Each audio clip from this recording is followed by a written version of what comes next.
ថ្នាក់ទី7 កមុខវិជ្ជាភាសាសំស្ក្រឹតមេរៀនទី3ព្យញ្ជនៈសង្យោគតសិក្សាអំពីការតម្រួតព្យញ្ជនៈ3តួគឺ1កបូកនឹងតបូកនឹងវៈទៅជាកថ្វៈឧទាហរណ៍អុកថ្វាពោលហើយកបូកនឹងតបូកនឹងយៈទៅជាកស្យៈឧទាហរណ៍ភក្យាដោយសេចក្តីស្រឡាញ់កបូកនឹងសៈបូកនឹងម៉ាក់ទៅជាកស្មៈឧទាហរណ៍លក្ស្មីព្រះនាងលក្ស្មីសិរីសួស្តីលក្ស្មីហ្នឹងគឺជាឈ្មោះអឺ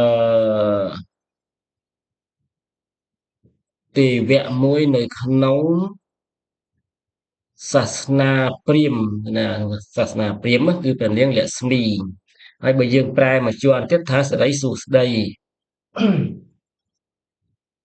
កបូកនឹងសៈបូកនឹងម៉ាក់ទៅជាកស្មៈឧទាហរណ៍លក្ស្មណៈព្រះលក្សណ៍ណាចឹងលក្ស្មណៈនេះបើយើងអានតាមហិណ្ឌីណាបើអានតាមហិណ្ឌីហ្នឹងថាភាសាហិណ្ឌីថាលក្ស្ម័នគេអានថាលក្ស្ម័នបើយើងហៅតាមអានតាមសំស្ក្រឹតថាលក្ស្មណៈគឺសំដៅយកព្រះលក្សណ៍ជាឈ្មោះងៈបូកនឹងខៈបូកនឹងយៈទៅជាងក្យៈឧទាហរណ៍អសង្ខយៈដែលមិនអាចរាប់បាននោះចប់ចំណុចទី1ចំណុចទី2ចៈបូកនឹងឆៈបូកនឹងរៈទៅជាចច្រៈឧទាហរណ៍គ្រឹះច្រៈកម្រណបូកនឹងថបូកនឹងយៈទៅជាកន្ធយៈទៅជាណថយៈទៅជាណថយៈឧទាហរណ៍កន្ធយៈកន្ធយៈកអ្នកបូកនឹងតបូកនឹងរៈទៅជាអ្នកត្រៈឧទាហរណ៍យន្ត្រៈយន្តដំណើរការពារអ្នកបូកនឹងតបូកនឹងយៈទៅជាអ្នកស្យៈឧទាហរណ៍ដន្ស្យៈធ្មេញអ្នកបូកនឹងដាក់ឬបូកនឹងតៈបូកនឹងរៈទៅជាអ្នកត្រៈឧទាហរណ៍ចន្ទ្រៈព្រះច័ន្ទលំហាត់អនុវត្តលំហាត់អនុវត្ត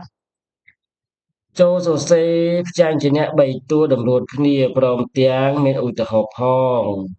ចម្លើយអញ្ចឹងជាលំហាត់អនុវត្តហើយកណាបានដាក់ធ្វើឲ្យនិគុណនឹងបានមើលអញ្ចឹងតើមើលអនុវត្តហ្នឹងទៅបានអាចធ្វើលំហាត់ហ្នឹងចេញចំណុចកបូកនឹងសៈបូកនឹងម៉ាក់ទៅជាលក្ស្មៈ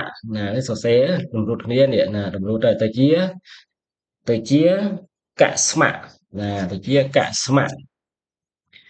ដោយសារអក្សរកនេះកបូកនឹងសៈទៅជាខ្សៈអញ្ចឹងវាបានចូលទៅមួយទៅជាអក្សរតែមួយបើឲ្យយើងមើលឃើញតែ2ណាគេពិតអក្សរ3តួគេពិតអក្សរ3តួទៅជាកស្មៈឧទាហរណ៍មកលក្ស្មណៈចំណុចខកបូកនឹងតបូកនឹងវៈទៅជាកថ្វៈឧទាហរណ៍អុកថ្វាចំណុចកចៈបូកនឹងឆៈបូកនឹងរៈទៅជាចច្រៈឧទាហរណ៍គ្រឹះច្រៈចំណុចខអ្នកបូកនឹងតបូកនឹងយៈទៅជាអ្នកស្យៈឧទាហរណ៍ដន្ស្យៈកិច្ចការកត់សូត្រនិមន្តធ្វើកិច្ចការកត់ចូលសរសេរទៅជាព្យញ្ជនៈ3តួតម្រួតគ្នាព្រមទាំងឧទាហរណ៍ផងចម្លើយនេះរងចាំចម្លើយបាទសូមនិគុណសរសេរមកនេះអ្នកបូកនឹងតៈបូកនឹងរៈហើយមានឧទាហរណ៍ផងតើតម្រួតគ្នាយ៉ាងម៉េចចំណុចខអ្នកបូកតៈបូកនឹងរៈសេតម្រួតមកទៅជាមានរូបរាងយ៉ាងម៉េចខ្លះតម្រួតគ្នានឹងឧទាហរណ៍ចំណុចកបូកតៈបូកយៈឧទាហរណ៍ចំណុចខណៈបូកថៈបូកនឹងយៈចូលសរសេរតម្រួត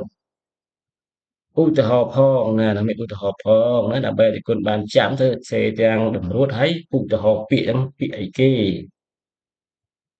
ថញ្ញវរហៈសូមអរព្រះគុណណាសូមនិមន្តធ្វើ